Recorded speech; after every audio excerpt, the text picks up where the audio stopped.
Assalamualaikum warahmatullahi wabarakatuh. Bismillahirrahmanirrahim. Alhamdulillahirabbil alamin. Wal aqibatu lil muttaqin wal khusranu lil asin. Allahumma sholli wa sallim ala sayyidina Muhammad wa ala alihi wa sahbihi wa man tabi'ahum ila yaumiddin, amma ba'd. Jamaah Al-Fatih Channel yang dirahmati oleh Allah. Pertama, mari kita bersama untuk selalu bersyukur kepada Allah, karena Allah tidak pernah berhenti untuk melimpahkan rahmat dan nikmatnya kepada kita. Salah satu di antaranya adalah kenikmatan sehat. Hari ini kita bisa bertemu karena dalam keadaan sehat. Maka mari kita syukuri nikmat ini dengan membaca kalimat tahmid. Alhamdulillahirabbil alamin. Sholawat dan salam semoga tercurah keharibaan Nabi Muhammad SAW, Nabi yang kita rindukan syafaatul uzmanya ketika kita di dunia, lebih-lebih nanti di akhirat.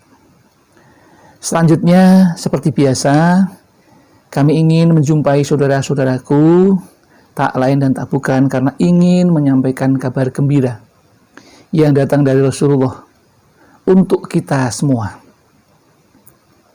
Apa itu? Yaitu tentang sebuah judul. Anda ingin taubatnya diterima Allah Subhanahu wa Ta'ala? Inilah syarat-syaratnya. Setiap muslim, bahkan setiap orang di dunia ini pasti ingin hidup bahagia di dunia dan di akhirat.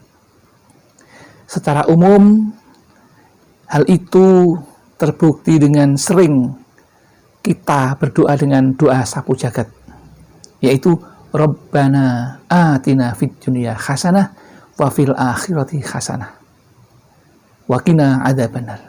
Kita ingin hidup di dunia dengan baik, di akhirat juga baik, dan kita akan minta untuk diselamatkan dari api neraka. Itu visi terakhir kita. Seperti itu. Namun, kadang dari sekian banyak cerita, ada orang yang sudah berdoa, tetapi belum dikabulkan. Bahkan ada yang mau bertobat itu tidak tahu bagaimana caranya. Karena bertobat itu tidak hanya mengucapkan istighfar di lisan saja, tetapi ternyata harus diikuti dengan beberapa syarat. Mari kita dengarkan firman Allah dalam Al-Quran surat At-Tahrim ayat 8. A'udzubillahi minasyaitonirrajim. Bismillahirrahmanirrahim. Ya ayyuhalladzina amanu tubu ilallah. Tubu ilallahi taubatan nasuha. Yang artinya, hai orang-orang yang beriman, bertaubatlah kepada Allah dengan taubat nasuha atau yang sebenarnya. Kalau di situ ditekankan ada taubat yang sebenarnya, berarti secara tidak langsung ada taubat yang palsu. Lalu siapakah yang dikatakan tobatnya palsu itu? Mari kita lihat lagi, kita simak bersama. Nabi Muhammad SAW bersabda, orang yang beristighfar hanya di mulutnya saja, sedang perbuatan dosanya tetap dilakukan, maka tidak bedanya dengan orang yang main-main atau bersenda gurau dengan Tuhan Allah Subhanahu wa Ta'ala. Itu Nabi sudah mengatakan seperti itu. Jadi kalau taubat kita itu hanya di bibir saja, tapi perbuatan kita, hati kita tidak berubah, maka itu akan dikatakan taubat palsu. Kok kejam sekali seperti itu ya? Kata siapa itu? Jangan-jangan kata Al-Fatih? Bukan. Ini benar-benar pernah dikatakan oleh Rabi'ah Adawiyah yang menegaskan istighfar yang hanya diucapkan tanpa niat berhenti dari perbuatannya berarti taubatnya palsu. Bahkan tidak dianggap taubat. Itu kata siapa? Rabi'ah Adawiyah mengatakan seperti itu. Maka kita perlu mengetahui apa syarat-syarat orang bertobat agar diterima tobatnya. Ini harus tahu sahabat-sahabatku Al-Fatih. Maka pada kesempatan yang baik ini ingin kami sampaikan supaya saudara-saudaraku tahu syarat-syarat tobat yang diterima oleh Allah. Tidak asal taubat, ada syaratnya tobat itu. Mari kita dengarkan ini. Karena ada 3 syarat bagi orang yang bertaubat. Coba jamaah Al-Fatih, siapa yang bisa menjawab? Maka ini pentingnya kita bergaul dengan orang yang baik. Kalimat-kalimat thayyibah yang muncul, ini penting. Syarat yang pertama untuk tobat bisa diterima, yaitu menyesali perbuatannya. Apa? Dosa-dosa yang kita lakukan itu harus disesali. Apapun bentuk harus disesali, menyesal kita harus. Dan itu ada niatnya. Niat menyesalnya. Yang kedua, setelah hati kita itu menyesali perbuatannya, pikiran kita menyesali perbuatannya, maka yang kedua mulut kita mengucapkan istighfar.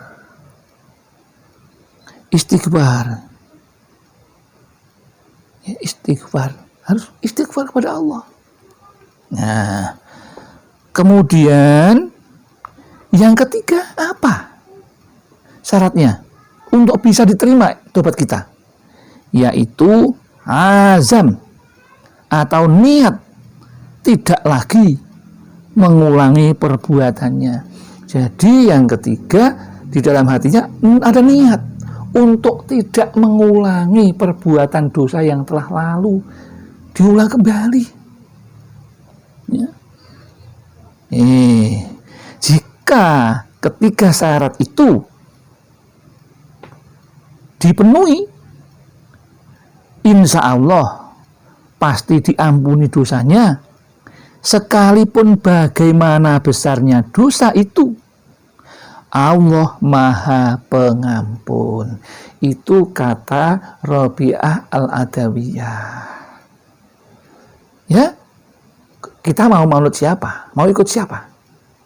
Ya tentu Rasulullah, sahabat-sahabatnya, keluarganya, tabi'in, tabi'ut tabi'in, ulama, dan sampai kepada kita. Dan kita seperti ini juga karena kita mengaji dekat kepada ulama, para kiai. Inilah yang kami sampaikan itu karena kita dekat dengan para orang alim itu. Berkahnya seperti itu, bisa mengetahui, oh ini yang baik, oh ini yang perlu dilakukan, oh ini yang perlu diperbaiki, seperti itu. Maka Ini penting, ya penting sekali. Karena ada jamaah yang sering berkata, aku sudah berdoa, sudah bersolawat. Nah, maka itu sudah dipenuhi, tapi kan ada syarat-syarat yang lain, yang termasuk diantaranya bertaubat itu. Ya, ada banyak supaya doa itu terkabul, banyak syaratnya. Salah satu diantaranya adalah makan harus yang suci, yang halal. Bahkan diceritakan satu orang Jawa mengatakan satu emploan, satu suapan nasi. Kan hanya seberapa itu?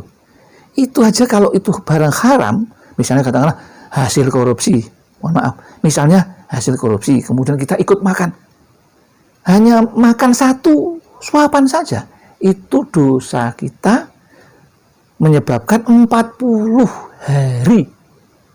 Itu tobat kita, doa kita tidak akan dikabulkan oleh Allah. Ini perlu hati-hati nih, makanya jangan sampai ya saudara-saudara kita ini terjerumus ke hal-hal yang semacam itu.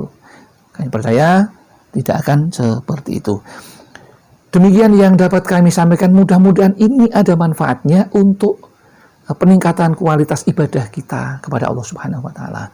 Dan apabila ada kesalahan dan kekhilafan, kami merasa orang yang masih kurang dalam hal ilmu, masih perlu mengaji, masih perlu belajar, maka apabila ada benarnya, itu semata-mata Allah yang punya. Dan itu benar-benar itu petunjuk hidayah bagi kita untuk melaksanakan yang terbaik. Demikian yang dapat kami sampaikan, mudah-mudahan ada manfaatnya. Akhirul kalam, billahi taufiq wal hidayah wal inayah wal barakah. Wassalamualaikum warahmatullahi wabarakatuh.